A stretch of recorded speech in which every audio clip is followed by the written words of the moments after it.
Our last example has to do with the concepts of antigenic drift and shift pertain to the need for yearly vaccinations. Now, we did discuss that today, and it has to do with because influenza is an RNA virus, and we learned in our microbial genetics lecture that RNA viruses are actually more prone to recombination and mutation.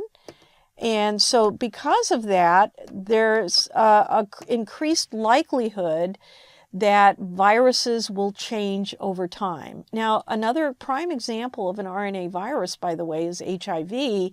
And one of the reasons why we don't yet have a vaccine for HIV is because it's constantly changing. It's very challenging to develop vaccines for viruses that are changing shape all the time, because you develop it for one shape and then it changes.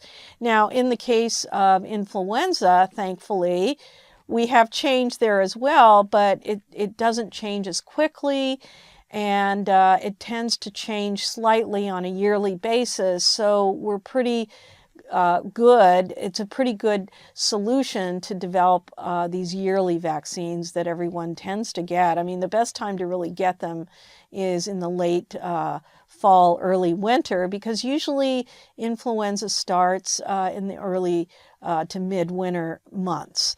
So anyway, thank you so much for visiting Educator.com.